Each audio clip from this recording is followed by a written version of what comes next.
আজ বিশ্ব মা দিবস। খেতে পাতের পক্ষ থেকে সকল মায়েদের প্রতি আন্তরিক শুভেচ্ছা জানাই। আমরা দিবসে বিশ্বাস করি না। মাকে ভালোবাসবার জন্য কোনো দিবসের প্রয়োজন নেই। মা আমাদের মাথার উপরে আছেন, মা আমাদের সবার উপরে আছেন। মায়ের প্রতি ভালোবাসা অম্লান, অকৃত্রিম, চিরঞ্জীব। মাকে ভালোবাসার জন্যে অনেকভাবে আমরা চেষ্টা করতে পারি। মাকে সুখে রাখবার জন্যে আমাদের অনেক কিছু করবার আছে। মায়ের কোনো তুলনা নেই। কতভাবে মাতৃবন্দনা করা সম্ভব সেগুলো আপনারা করছেন, অনেকেই করছেন, আপনারা সবাই জানেন। মাকে নিয়ে কবিতা, মাকে নিয়ে গান, মাকে নিয়ে স্মৃতিচারণ, কত কিছুভাবেই আমরা মায়ের বন্দনা করি। আজ দুটো কথা শুধু বলতে চাই মা দিবসে দাঁড়িয়ে। তার একটি হচ্ছে যে আমরা মায়েদের প্রতি কতটা যত্নশীল। যেহেতু আমরা কৃষি এবং খাদ্য বিষয়ক একটি নাগরিক সংগঠন, সেই জায়গা থেকে বলতে পারি যে মায়ের যে খাদ্য নিরাপত্তা এবং পুষ্টি নিরাপত্তা, সেই ব্যাপারে আমাদের আরও মনোযোগী হওয়া প্রয়োজন।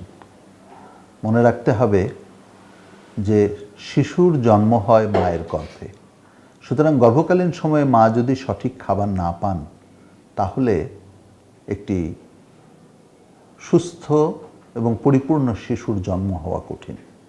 আর যদি তা না হয়, তাহলে বাড়ে পরিবারের বোঝা, সমাজের বোঝা এবং রাষ্ট্রের বোঝা।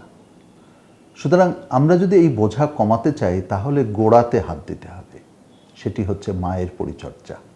মায়ের খাদ্য নিরাপত্তার কথা ভাবতে হবে, মায়ের পুষ্টি নিরাপত্তার কথা ভাবতে হবে। গর্ভকালীন মা যাতে পরিপূর্ণ খাবার পেতে পারে, পুষ্টি পেতে পারে, তার নিশ্চয়তা দিতে হবে। শুধু গর্ভকালীন নয়, সন্তান জন্মদানের পরেও মায়ের পুষ্টি নিরাপত্তা খুবই প্রাসঙ্গিক। আমরা খেতে পাতের পক্ষ থেকে সকলকে বিষয়টি আরও একবার ভালো করে ভাববার, হৃদয়ঙ্গম করবার আহ্বান জানাচ্ছি। রাষ্ট্রের কাছে দাবি রাখছি, মায়েদের কল্যাণের জন্যে, মায়েদের পুষ্টি নিরাপত্তার কথা ভেবে তারা যেন কর্মসূচি নেন। বলা দরকার যে আমাদের যে সামাজিক নিরাপত্তা বেষ্টনী কর্মসূচি রয়েছে, সেখানে মায়েদের জন্য কিছু ভাতার ব্যবস্থা রয়েছে। সেখানে রাজনৈতিক পক্ষপাত থাকতে পারে, আবার অনেকেই বলেন যে ভাতার টাকার তারা ঠিকমতো পান না রাজনৈতিক প্রভাবের কারণে।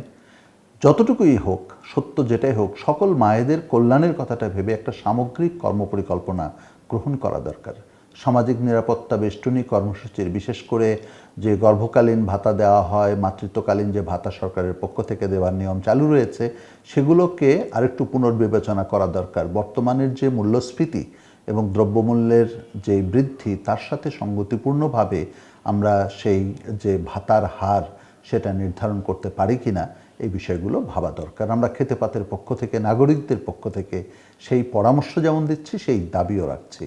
আমরা মনে করি যে শুধুমাত্র রাজনৈতিক বিবেচনায় জনপ্রিয় কর্মসূচিগুলোর প্রতি আমরা যে বরাদ্দের দেবার যে একটা ঝোঁক আমাদের রাজনৈতিক ব্যবস্থাপনায় রয়েছে, সেটার বাইরে এসে আমাদের মানবিকতার জায়গা থেকে বিষয়গুলোকে ভাবতে হবে। কোথায় বরাদ্দ দিলে আমাদের মানবিকতা সুরক্ষিত হয়, আমাদের জাতির কল্যাণ হয়, আমরা নিরাপদ শিশুর জন্ম দিতে পারি, সকল মায়েদের স্বাস্থ্য সুরক্ষা করতে পারি, তাদের মুখে হাসি ফোটাতে পারি, সেই বিবেচনা করবার জন্যে সকলকে আহ্বান জানাচ্ছি। আজকে মা দিবসে সকলের প্রতি পুনরায় গভীর শ্রদ্ধা এবং শুভেচ্ছা জানিয়ে আজকের মতো শেষ করছি। ভালো থাকবেন সকলে।